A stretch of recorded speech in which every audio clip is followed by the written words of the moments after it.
नमस्कार मित्रों, आज के परिवेश में कभी कभी यह महसूस होता है कि हम पुराने टाइम में जब बैकवर्ड थे, अनपढ़ थे, अशिक्षित थे, तभी अच्छे थे।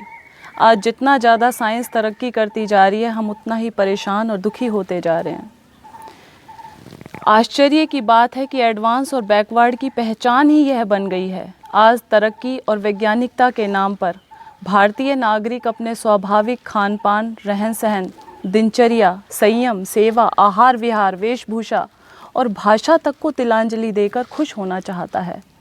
वह गुलामी की प्रवृत्ति का शिकार होकर विदेशी संस्कृति को जल्दी से जल्दी अपनाने में अपना गौरव समझ रहा है। मैकाले की शिक्षा द्वारा अंग्रेजियत हमारे खून में समा गई है, जिसका परिणाम शारीरिक, चारित्रिक व सामाजिक पतन के रूप में स्पष्ट दिखाई दे रहा है। सर्वेक्षण करके देखें तो अनुभव से पाया गया कि सरकारी व निजी विद्यालयों में विद्यार्थियों का 90% धन और समय केवल अंग्रेजी की पढ़ाई में खर्च होता है, किंतु परीक्षा परिणाम देखने पर पता लगता है कि 90% विद्यार्थी अंग्रेजी में ही फेल होते हैं, जिसके कारण युवक आगे पढ़ने में असमर्थ हो जाते हैं। पब्लिक स्कूल के बच्चों में विशेष रूप से शारीरिक व मानसिक विकलांगता बढ़ रही है, जैसे चश्मा चढ़ना, नाक बंद, साइनस, गले टॉन्सिल के बीमार, चिड़चिड़ापन, पेटूपन, पेट की खराबी, जिद्दीपन, माता पिता के झूठे लाड़ प्यार से देर तक उठना, टीवी देखना पूरा दिन भर, अपने आप को बहुत सुपीरियरिटी कॉम्प्लेक्स में आ जाना, अपने से बड़ों पर व्यंग्य कसना आदि दोष होने से पूरी शिक्षा यदि अच्छे से हो जाए और नौकरी ना मिले तो वह दुराचारी, अनाचारी और क्रूर अपराधी बन जाते हैं। जबकि आज तक कोई युवक जो गुरुकुल और संस्कृत पाठशालाओं में पढ़ा हुआ है अपराधी नहीं बना। ऐसे तरक्की वाले मॉडल जो आज एडवांस और फॉरवर्ड के नाम से बोला जाता है, माफ़ कीजिएगा, मैंने ये डेफिनेशन दी है एडवांस और फॉरवर्ड की जो आज के टाइम में सत्य है। बैठकर पेशाब करने वाला बैकवर्ड और खड़े खड़े दीवार पर पेशाब करने वाला एडवांस। बैठकर नीचे धरती पर पालती मार करके भोजन करने वाला बैकवर्ड। जूतों सहित खड़े खड़े चरने वाला एडवांस। नीचे से अपान वायु पाद निकालने वाला बैकवर्ड और ऊपर से बुरी भयानक डकार मारने वाला एडवांस। तखत पर बिना तकिया बिछौने के भी गाढ़ी नींद सोने वाला बैकवर्ड। सुंदर बेड पर फोम के गद्दों में एसी की हवा में भी अनिद्रा तनाव का शिकार, गोली खाकर करवट बदलने वाला एडवांस। और सादा भोजन, देशी वेशभूषा, सदा स्वस्थ, हट्टा कट्ठा, स्वस्थ शरीर वाला, सहज भाषा में खरी खरी बात करने वाला बैकवर्ड। सिंथेटिक और प्लास्टिक जैसे वस्त्रों में लिपटा हुआ, बहुत तंग या बहुत ढीले, अर्धनग्न दिखने वाली पोशाक पहनकर हर समय जूते जुराबों में घोड़े की तरह कसा हुआ दुष्चरित्र तथाकथित युवक और युवती। प्रकृति से कोसों दूर, चश्मा चढ़ा हुआ, तोंद बढ़ा हुआ, नज़ला जुखाम का सदा रोगी, बीपी का शिकार, सिर गंजा, अंग्रेजियत में धंसा हुआ, डॉक्टरों की जांच रिपोर्ट की फाइलें लिए हुए, कानूनी भाषा बोलने वाला, स्वयं परेशान और दूसरों को परेशान करने वाला, तनाव में रहने वाला एडवांस सभ्य और शिक्षित समझे बैठा है अपने आप को।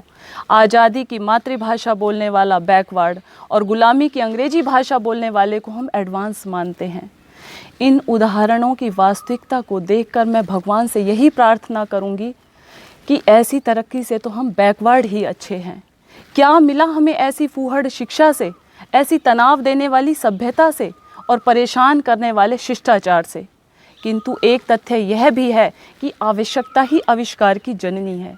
जब मनुष्य की संख्या अधिक होने पर ज़्यादा सुविधा का इच्छुक बनकर अपनी इच्छाओं का दास हो अनुचित मार्ग से संग्रह का रास्ता अपनाया, अति संग्रह के परिणाम स्वरूप सामाजिक संतुलन और अभाव बढ़ गया।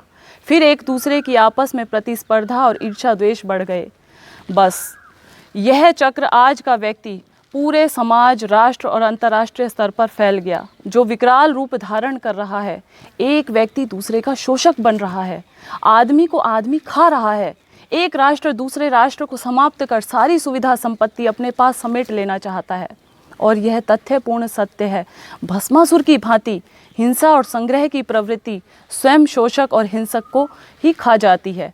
आज के मानव का यह नारा ही मुझे चालाकी और धृष्टतापूर्ण लगता है, जो हर जगह लिखा होता है, लिव एंड लेट लिव, अर्थात जियो और जीने दो, इसके भेदपूर्ण अर्थ हैं।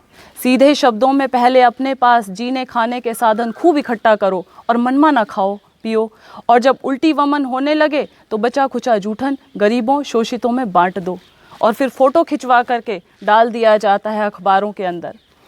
उन पर एहसान कर लो एक कवि के शब्दों में, बांटता है कंबल चमड़ी लोगों की उतार के, हज को चली है बिल्ली 900 चूहे मार के।